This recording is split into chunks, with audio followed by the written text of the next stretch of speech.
I watched Arafta episode 18 in one stretch, and by the time it ended, I didn't feel satisfied or comforted. I felt unsettled, heavy, and honestly conflicted. This episode doesn't try to please you. It deliberately pokes at emotional wounds, then refuses to heal them properly. And that's both its strength and its biggest frustration. At the center of everything is Atesh, and episode 18 makes it brutally clear that this man is not just angry or closed off, he is deeply fractured. The scars on his back are not used as a melodramatic reveal, they're used as a boundary. When Mercan asks, "Who did this to you?" Atesh's answer isn't about the past, it's about control. "This is nothing. Look at the scars in my soul." That line isn't poetic, it's defensive. He's basically saying you can see the physical damage, but you are not allowed access to the real pain. And when he shuts Mercan down with "nothing about me is your concern," Atesh wants intimacy without vulnerability. He wants closeness on his terms only. Mercan, on the other hand, is written as someone who cannot love without understanding. The show keeps framing Mercan's persistence as pure patience and virtue, but episode 18 shows something more dangerous, self-erasure. She keeps apologizing for things that are not her fault. She keeps trying to fix situations she didn't break. And the cake scene is the clearest example of this imbalance. The cake is not about dessert, it's about effort, vulnerability, and repair.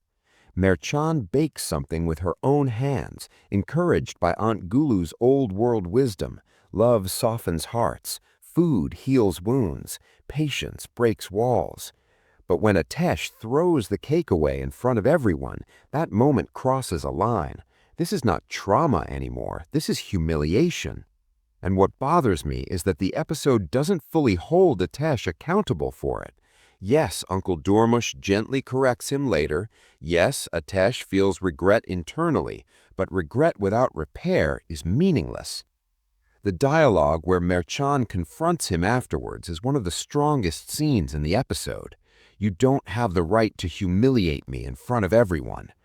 Aunt Gulu and Uncle Dormush function like moral mirrors in this episode. They see what the younger characters refuse to say out loud. Save your anger for your enemy, not for the woman who protects you like her own eyes. And ironically, Atesh hears it, but doesn't fully accept it yet. Parallel to this emotional battlefield, the Malik Chichek storyline continues as a quieter. What struck me is how both couples are dealing with the same issue from opposite ends. Then there's Haidar, Nazir, and Asli, the toxic triangle of manipulation. Episode 18 confirms what we already suspected. Nazir is not reckless, he's surgical. Haidar's frustration that Nazir seems always one step ahead isn't paranoia, it's fear. And Asli, she's no longer just jealous, she's strategic. Her inability to tolerate Atesh and Mercan's growing closeness pushes her towards active sabotage. The conversation about the surprise for Mercan is chilling because it shows how even gratitude can be weaponized in this world. Nothing is innocent anymore. One thing I appreciated is how the episode uses silence. Atesh watching Mercan eat, Atesh staring without speaking. These moments are uncomfortable because they're honest. He wants her, he needs her, but he's terrified of what happens if she truly reaches him. His limbo, as Mercan accurately calls it, is not loneliness, it's control through isolation. Now, predicting the next episode, I don't think episode 19 will bring relief. If anything, episode 18 sets the stage for escalation. Atesh asking Mercan to be in his study at 10 p.m. without explanation is not romantic, it's ominous. Either he is about to finally confess something real about his past, or he is about to draw another line, another rule, another wall. And knowing this show, the confession won't come easily. It will be interrupted, sabotaged, or used against him. I believe Nazir and Asli will actively try to ruin whatever Atesh is planning that night. The surprise won't remain a gesture, it will become a trap. Haidar's desperation will push him into riskier moves. And Mercan, she will reach a breaking point soon, not because she stops loving Atesh, but because loving him this way is slowly erasing her.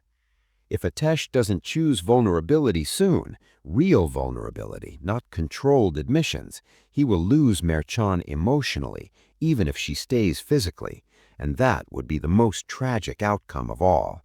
Episode 18 doesn't end with hope. It ends with a question. How long can love survive when it's asked to bleed in silence?